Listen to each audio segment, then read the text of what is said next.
자, 일단은 지금 파동값에 대해서 조금 신경을 써야 되는데 네. 단일뷰만 좀 보도록 할게요. 네. 지금 이 밑에 선 보이시죠? 여기. 네. 예. 이 저점이 나왔다는 어떤 신호거든요. 하나의. 자, 음. 좀 이제 좀 굵게 좀 표시를 할게요. 시청자분들 좀 이해하기 쉽도록. 자, 이 자리입니다. 아이고, 잠시만 화면 좀 내리겠습니다. 어, 다시 한번 좀 그어서 설명을 드리도록 할게요. 네. 파동값 중에 제일 중요한 게 뭐냐면은 지금 현재 이 파동이 흐름을 이어갈 수 있냐 없냐가 제일 중요하거든요. 그러면은 파동의 위치값에서 이제 저점 신호를 알리는 게 이 선 하나예요, 여러분들. 자, 지금 보시면 아시지만 1차, 2차, 3차죠. 보이시죠? 네. 그러면은 이 저가 15,300이라는 라인은요, 오늘 돌파 흐름을 추가적으로 갱신하기 힘들다라고서 평가를 하는 거예요. 자, 지금 이 파동이 다 나왔기 때문에, 그죠? 다 두들겼기 때문에 더 이상은 불가능하다 이렇게 볼 수 있고, 자, 그럼 완전하게 볼 수 있는 자리는 뭐냐면은, 자, 15,400 돌파가 들어가면 추가적인 상승 포인트가 나온다 이렇게 판단하시는 게 좋아요. 상단 이탈이 완전히 드러나야 돼요. 근데 저점에 대한 흐름은 나왔습니다. 다만 두 가지 위치가 뭐냐면은 여기서 한 번 더 흔들고 깰 것인지, 이게 관건이에요. 그죠?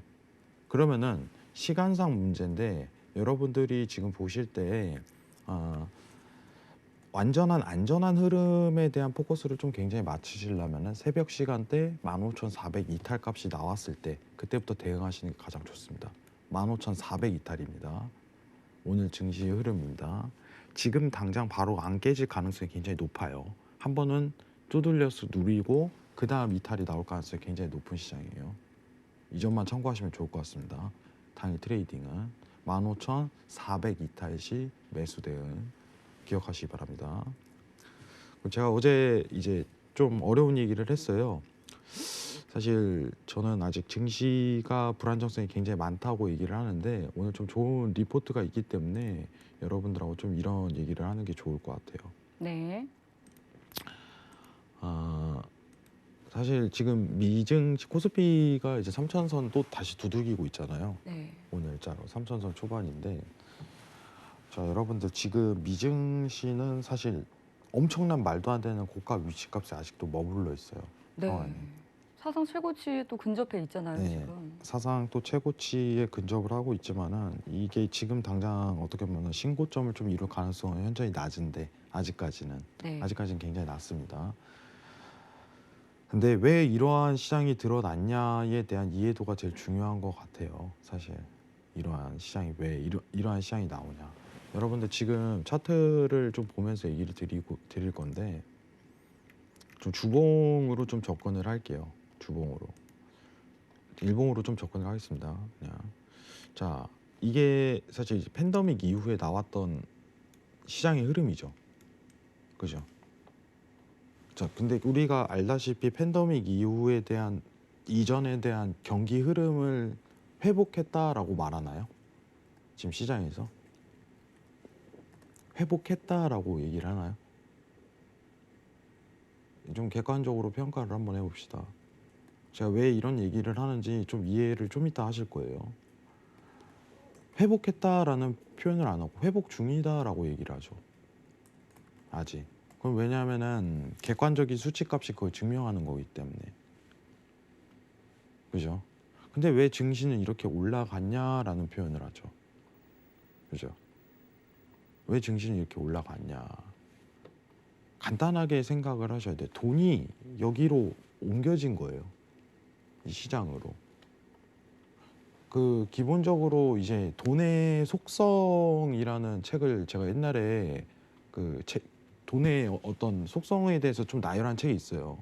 제목은 제가 얘기할 수가 없으니까. 근데 돈이라는 게 좀 어떻게 보면 저는 개인적으로 제가 느끼는 건 살아 숨쉰다고 생각을 하거든요. 정말 숨을 쉬어요. 왜냐하면 움직이거든요. 환경에 따라. 네. 좀 말이 추상적이죠, 굉장히. 그게 무슨 뜻이냐면 돈은 시장 환경에 따라 어떤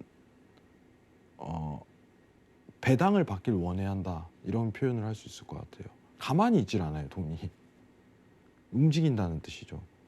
근데 팬데믹 같은 상황이 발생하거나 금융위기에 대한 시즌이 돌입을 했을 때 중앙은행이라든가 세계 정부에서 가장 먼저 하는 일은 이제 유동성이 끊기지 않게끔 시도를 하잖아요. 그죠? 유동성이 끊기지 않게. 돈이라는 거를 계속적으로 어떻게 보면 푸시를 하고 찍어냄으로써 쓰게끔 만들어요, 사람들한테. 그래야지 돈이 계속적으로 흐름이 원활하게 돌아갈 수 있으니까. 근데 이 유동성이라는 게 딱 끊겨버리는 순간 어떤 현상이 펼치냐면 공황이 나와요, 전 세계적으로. 모든 재화 가치가 인플레이션이 엄청난 하이퍼 인플레이션이 발생하면서 그냥 시장 경제가 마비되는 그런 상황이 도래를 해버려요. 그래서 돈이라는 게 굉장히 흐름이 굉장히 중요해요. 그래서 중앙은행이 이런 팬데믹이라든가 과거 리먼 브라더스 사태가 펼쳐졌을 때 제일 먼저 하는 행동은 이제 채권을 사는 일이에요. 채권을 국가로부터, 정부로부터. 그래서 채권 매입이라는 말이 나오는 거고 지금 테이퍼링이라는 단어가 왜 나오는지 이해하실 거예요. 하나의 통화 정책인 거죠. 근데 근본적인 이 시장에 대한 어떤 증시에 대한 이해도는 사실상 지금 시장이 돈이 쏠리는 증시로 어떤 객관적인 경제적인 표현이 필요해요. 그죠? 추상적인 것보다. 그러면 그거를 이제 실질금리라고 좀 표현을 하는 거예요. 우리가. 자, 우리가 실질금리 말고 그냥 기본적인 금리는 사실 이제 기준금리에 해당이 되겠죠. 중앙은행에서 해당하는. 근데 중앙은행 미국이 지금 기준금리 내세우는 게 여러분들 거의 아직까지는 제로금리잖아요. 상황이. 내년부터 계속적으로 올릴 가능성이 굉장히 높은데 근데 이 실질금리는 뭐냐면은 실제로 이제 체감상 느끼는 금리예요. 그럼 돈이라는 게 어떻게 보면은 지금 기준금리가 미국 쪽에서 제로금리에 가까운 시즌이기 때문에 배당을 받길 원하기 때문에 위험한 자산으로 굉장히 쏠리는 현상이 펼쳐지는 상황이라 이거예요. 위험한 자산으로. 이게 하나의 그 상황이에요. 위험 자산인 증시로 돈이 몰렸다는 상황이에요. 돈은 매달 어떻게 보면 120조 원씩 중앙은행에서 찍어내는데 그 돈이 다 어디로 가냐 이거예요. 그 위험한 자산으로 쏠린다는 거예요. 그때 현상이. 그때 나올 때 이제 증시가 말도 안 된 급등 사태가 일어나요. 이건 하나의 어떻게 보면 역사예요. 돈을 찍어내면 낼수록 이런 시장 환경이 구성될수록 증시가 올라가는 현상이 펼쳐져요. 굉장히 주식하기엔 굉장히 좋은 시즌이죠. 어떻게 보면 이런 시즌 때. 그죠? 왜냐하면 수급이 계속적으로 몰리는 시즌이니까 어떤 종목을 사더라도 웬만한 수익성으로 다 끝내고 나올 수 있는 상황이 매크로 환경이 딱 조성이 딱 돼버려요. 시장 상황. 그러면 이 기본적인 근거는 실질금리가 마이너스다라고서 제가 계속적으로 얘기하는 거예요. 실질금리가 마이너스다. 돈이 배당을 받길 원하니까. 자, 화면 좀 내리겠습니다. 네. 그래서 제가 차트를 하나 보여드리고 싶은데 네. 이 어제 제가 얘기했던 이건데 자 이거를 하나 보도록 하겠습니다. 어떤 차트인가요? 네, 어제 자 보시면은 실질 금리에 대해서 지금 형태가 나와 있는 차트예요, 여러분들. 자 여기 보이시면은 주황색 선 보이시죠? 그죠? 근데 이게 마이너스 구간에 해당이 돼 있네요. 한번 확인해 보세요. 마이너스 1%대에서 계속 멈들고 있죠. 확인들 되셨을 거예요. 자, 기대 인플레이션과 여기 보시면은 검은색이 10년물 국채 금리고 그 우리가 흔히 말하는 기대 인플레이션 BEI를 뜻하죠. 제가 어제 얘기했었던. 자, 이 차이가 있기 때문에 원래 기본적으로 10년물 국채 금리가 높아야지 정상적인 이제 경제 상황이에요. 기본적으로 물가보다 10년물 국채 금리가 높아야지. 지금은 굉장히 어떻게 표현할 수 있을까요? 상황을 굉장히 비정상이다라고 표현을 할 수 있죠. 안 그런가요, 여러분들? 비정상 아니에요? 이것만 보시더라도 아직은 비정상적인 어떤 경제 수준입니다. 이거에. 근데 증시가 계속 올라갈 수 있는 조건은 뭘까요? 그러면은 여러분들이 생각하시는 그냥 여기서 계속 놀면 돼요. 그죠? 여기서 계속 놀면은 증시가 계속 올라. 왜냐면은 돈이 계속 증시에 쏠리는 현상이 계속적으로 지속될 거니까. 팬데믹 이후에 상승을 이끌었던 게 지금 이 주황색 선이 마이너스 1%대에서 계속적으로 맴돌기 때문에 돈은 계속 찍어내고 있잖아요. 지금 테이퍼링 하고 있나요? 아직 공식화도 안 했죠. 이제 11월에 가능성이 있는 거지. 그게 이 달러에 지금 반영 중인 거고 먼저 선제적으로. 근데 마이너스 1%대에서 계속적으로 맴돌고 있는데 이때 증시에 쏠리는 현상이 발생하는 거예요. 그러면은 증시가 이제 조정이 올라면은 제가 얘기 드렸던 게 뭐예요? 돈이 빠져나오면 되는 거예요. 위험 자산에서 이제 다른 부로 이동이 되면 증시가 조정이 오는 거예요. 간단하게 생각을 하면 위험 자산인 증시로부터 어떠한 이제 안전한 배당을 받을 수 있는 다른 상품군이에요.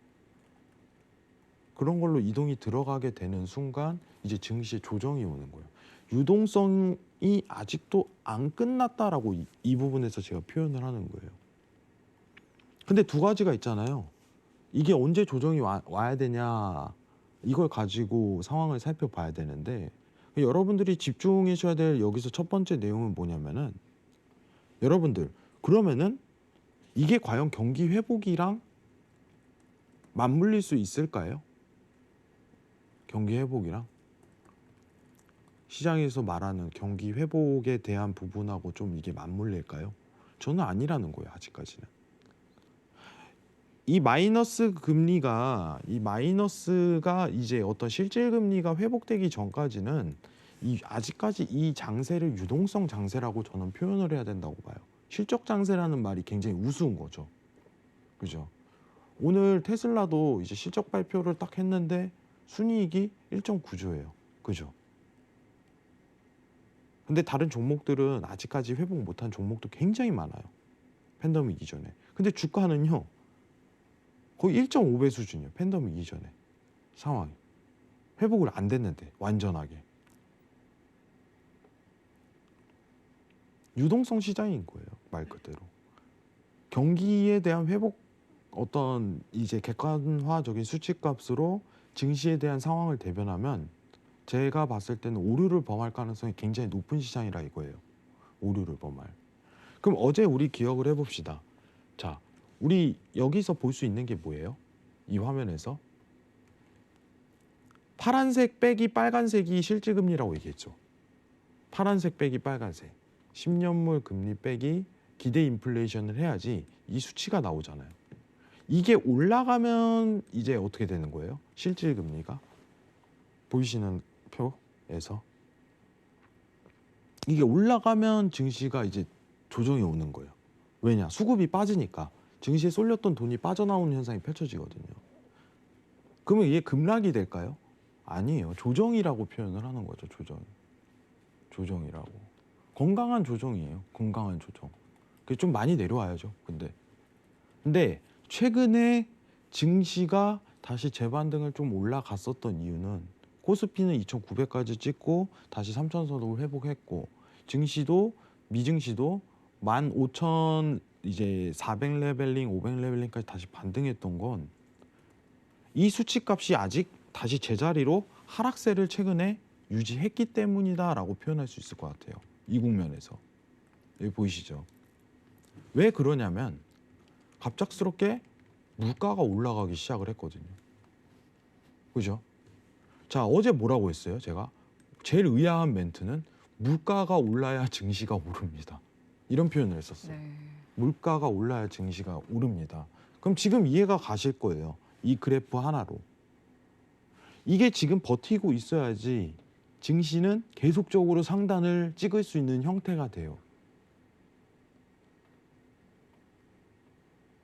자, 그러면서 미국채 금리는 안 올라가고 버티면서, 그죠? 물가만 계속 오르는 현상이 펼쳐지면 증시는 또 신고점을 돌파할 거예요. 근데 이러한 현상이 나타나면 미국 경제는 어떻게 되겠어요? 간단하게 마비가 오겠죠. 하이퍼 인플레이션이 떠버린 현상이 발생하니까. 그럼 미국 정부에서는 물가에 대한 압력을 굉장히 고민하고 있는 시즌으로 돌입하겠죠. 이게 시장에 대한 아직 불안정성이 굉장히 높다는 증거입니다. 이제는 슬슬 물가가 고점을 만들 가능성이 굉장히 높은 자리에 계속적으로 맴돌고 있으니까. 그죠? 그럼 물가가 오르는 근본적인 원인은 뭘까요? 여러분들. 물가가 오르는. 자, 물가라는 거는 이제 재화에 속해요. 재화에 속하는 거죠. 물가라는 것. 그럼 반대적인 게 뭐냐면 화폐예요. 화폐랑 물가에 대한 관계를 굉장히 이해해요. 근데 화폐를 계속적으로 찍어서 내보낼수록 시장에 방출을 할수록 물가는 당연하게 상대적으로 오르게 돼 있어요. 희소성이 높아지니까. 화폐는 그만큼 희소성이 훼손이 되는 거죠. 찍어서 계속 내니까. 근데 정부 입장에서는 이걸 좀 멈출 수는 없는 거거든요. 왜냐? 시장 경제에 대한 유동성을 계속적으로 공급해야 되는 어떤 상황이 연출이 되니까. 근데 여기서 이제 증시랑 관계가 나오는 거예요. 근데 앞으로 이제 미국에 대한 일정이 뭐냐면 테이퍼링을 하고, 그죠? 물가가 너무 치니까 테이퍼링을 하는 거랑 마찬가지겠죠. BI가 지금 오늘자로 2.63%까지도 치고 산 상황인데 미국 페드 입장에서 가만히 있겠습니까? 이거는 11월에 거의 이제 한다고 보는 거죠. 확실상. 테이퍼링은 뭐 사실 의미가 없고, 그럼 앞으로 초단기적으로 6개월에서 8개월 정도 테이퍼링을 기간을 들어가게 된다면은 물가에 대한 상방 압력도 당연히 시즌이 낮아질 수밖에 없어요. 그죠? 그리고 국채 금리가 다시 반등하는 시즌이 돌아오면은 이제 실질 금리가 상승하는 포인트가 오면서 시장에 대한 악재 조건이 드러나는 거죠. 실제로 경제적으로는 원상 복구하는 과정이지만 증시적인 개념에서 접근을 한다면은 돈이 빠져나오는 현상이 펼쳐진다는 거예요. 그러면 증시가 여러분들 진짜 제가 제일 어떻게 보면은 좀 재미있는 얘기를 하는 게 증시가 빠진다고 시장이 위험한 게 아니에요. 이건 오류에 굉장히 가까워요. 증시랑 경제 상황을 연동을 짓는다는 걸. 그죠? 그거는 어떻게 보면 실적 장세에서 해당하는 이제 매크로 환경에서 볼 수 있는 조건이고, 지금은 증시가 빠져나온다고 하더라도 어떻게 보면 시장이 악조건인 상황이 연출이다, 이렇게 평가할 수는 없는 거예요. 왜냐? 유동성으로 끌어올린 상황에서 유동성으로 돈이 빠지는 시장이 연출이 된다면은 그건 너무 당연한 거잖아요. 당연한 경제 현상인 거잖아요. 그죠? 너무 당연한 경제 현상인 거예요. 근데 이걸 가지고 시장이 위험하다, 시장이 악조건이다, 이렇게 본다는 거는 좀 아이러니한 거죠. 제 입장에선. 증시가 아직 불안정성은 많다. 예, 이렇게 표현할 수 있죠. 증시에 대한 불안정성. 굉장히 고조돼 있는 상황입니다. 자, 그러면은 물가에 대한 상방 압력은 사실상 이제 조금 테이퍼링이랑 좀 연결을 지을 수 있을 것 같은데, 제일 중요한 거는 인플레이션 우려는 한동안 고조되겠지만 4분기 고점을 만들 수 있다는 어떤 시장에 대한 전략이 많이 나오고 있어요. 왜 그러겠어요? 11월에 이제 테이퍼링 하잖아요. 테이퍼링은 뭐예요? 국중앙은행에서 돈을 덜 찍어내겠다는 소리고, 화폐에 대한 발행량을 점점 줄여간다는 거고, 상대적인 이제 물가에 대한 상방 압력을 낮출 수 있는 형태가 드러나는 거죠. 그죠? 좀 여러분들에게 제가 어제 설명드렸었던 부분에 대한 이해도가 굉장히 중요할 것 같아요. 그러면은 시장에 대한 어떻게 보면 1번 모멘텀은 뭐냐면은 전체적으로 바라볼 수 있는 어떤 시장 매크로 환경이죠. 매크로 환경. 이거는 코스피에 대한 시장은요, 어떻게 보면은 작년과 같은 긍정적인 형태에 대한 태도를 띨 수 없는 조건이에요. 여러분들이 원하시는 거는 사실 이제 막 한 3,500 뚫고 코스피 4,000 시대 이런 걸 꿈꾸겠죠. 안 그래요? 저도 여러분들 수익 나면은 굉장히 뭐 어떻게 보면 좋을 것 같아요. 보시는 시청자분들도. 근데 시장은 그렇지 않아요. 시장은 항상 위기가 따르고 어떻게 보면 긍정적인 성장세가 따라요.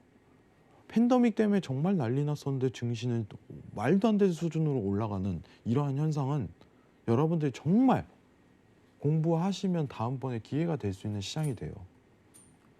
아시겠죠? 여러분들 정말 이번에 1년 반이라는 형태 있잖아요. 상승세를 유지했었던 이 시장이 안 올까요? 전 또 무조건 또 온다고 봐요. 아주 추후에. 근데 이때 경험을 해본 사람이 왜 올랐는지, 연준에서 어떤 태도에 대한 제스처를 취했는지 이거를 1년 반 동안 경험한 사람이 그때 수익을 엄청 낼 수 있어요. 이거 경험 안 해본 사람은 못 내요. 이게 중요한 거예요. 이 경험이. 시장에 대한 과거 모멘텀을 몸으로 뵀었잖아요. 그죠? 자, 그러면은 잠깐만 화면 좀 내리겠습니다. 네, 그리고 마스터님 제가 오늘 좀 굉장히 재밌는 소식을 접했는데 그 베네수엘라가 굉장히 살인적인 인플레이션이 있잖아요. 뭐 한때는 수백만 퍼센테이지까지 물가 상승률이 치솟았다 이런 네네. 말도 있을 정도로. 네. 그래서 그 이제는 금으로 밥값을 결제한다든지, 그러니까 지금 굉장히 그냥 지역별로 다 다른 통화를 사용한다든지 좀 굉장히 이 경제 구조가 많이 무너진 모습을 보이고 있는데 괜찮나요? 이런 모습들이? 아니 이미 망했죠. 솔직하게 제 평가를 하면은. 음, 그건 더 이상 이제 나라에 대한 가치로서는 굉장히 없는. 왜 그러냐면요. 지금 인플레이션 어느 정도냐면 그 기름을 그냥 재화로 바꿔주는 수준은 거의 예. 저는 개인적으로 그거는 거의 원시 시대라고 아, 보거든요. 그렇죠. 예. 원시 시대 때는 물물 그렇게 교환을 해버리잖아요. 네, 화폐가 했으니까. 가치가 없으니까. 그거 화폐라는 거는 중앙은행에 대한 통제력은 이제 화폐에 대한 발행인데 중앙은행이 무의미해지는 상황까지 이르는 거기 때문에 그러면은 경제에 대한 컨트롤링이 전혀 안 된다는 거예요. 네. 앞서서 왜 돈은 숨을 쉰다 이렇게 말씀해 네. 주셨잖아요. 그렇기 때문에 좀 자유롭게 이 경제가 굴러가게 둬야 되는데 아무래도 좀 그 이제 정부에서 모든 것을 좀 컨트롤하려고 하다 보니까 그렇게 된 것 같기도 하고요. 그것도 이제 정치적인 여건이 굉장히 개입이 많이 됐죠. 네. 이제 군사적인 뭐 이런 부분도 있겠지만 굉장히 안 좋은 형태입니다. 그래서 돈이라는 건 중앙은행에 대한 역할은요 네. 굉장히 중요해요. 굉장히 어떤 적절한 컨트롤링이 들어가요. 미국이 뭐 한다고 지금 테이퍼링을 들어가겠어요. 물가 때문에 들어가는 거거든요, 사실상. 예. 사실 고용이 지금 엄청 회복이 안 됐잖아요. 이번 달에 이제 비농업 고용 지수 보더라도 엄청 낮은 수치로 나왔었잖아요. 네. 근데도 불구하고 11월에 테이퍼링을 가속해야 되는 건 더 이상 이제 물가 상승에 대한 압력은 못 보겠다 이거거든요. 네, 근데 오늘 그 제넷 옐런 재무부 장관은 내달 그러니까 11월에 완전 고용에 이를 것으로 본다. 또 이런 발언을 하기도 했더라고요. 아니, 긍정적으로 얘기를 해야죠, 사실. 근데 사실 그렇게 긍정적으로 보이지는 않아요. 다독거릴 필요가 네, 있으니까요. 다독거릴 필요는 있어요. 예. 자, 이 화면 마지막으로 보면서 마무리 좀 지어볼게요. 네. 아까 봤었던 이제 실질금리입니다. 실질금리. 자, 아까 방금 봤었던 이게 표가 이거거든요. 그죠? 위에 게 물가고 밑에 게 미국채 금리예요. 그죠? 그러면은 우리가 옛날 과거에는 어땠는지 한번 형태를 살펴보도록 할게요. 옛날 과거에는 물가 상승률이 더 낮죠. 10년물 국채 금리보다 평균적으로. 그죠? 보세요. 물가 상승률이 더 낮은 상황이 이때 보통에 대한 안정적인 경제 여건이에요. 이때가. 그럼 지금은 어떤 상황이에요? 굉장히 비정상적인 상황이라는 거예요. 이때 어떤 실적에 대한 부분을 평가하고 어떤 부분을 평가하고 이게 오류라는 겁니다.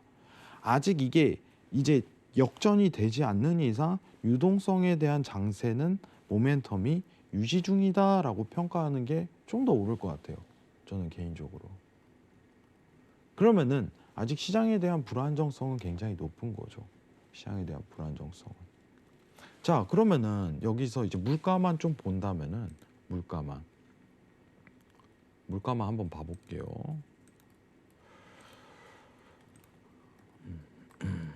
자, 물가에 대한 최고치 어떻게 보면은 네. 최고치 상황을 같이 한번 보게 된다면은 2004년부터 그래프를 본다면은 사실 시장에서 내다보고 있는 건 이 상단에 대한 오버슈팅은 오지 않을 것이다라고 평가를 하는 거예요. 그건 중앙은행이 어떻게 제스처를 취할 거니까. 네. 지금 그럼 보는 표가 물가 상승률 표입니다. 그죠, 그죠. 네. 사실 이제 근 15년, 20년 수준 내에서 거의 최고치에 접근을 했거든요. 네. 근데 이제 페드에서도 이제 출구 전략을 나서고 있는 것만큼 이제 물가에 대한 상방 압력은 굉장히 제한적일 것이다라고 평가하는 거예요. 그러면은 파월 말이 맞는 거거든요. 파월이 이제 물가 급등은 일시적이다라는 표현을 계속적으로 시도를 했었잖아요.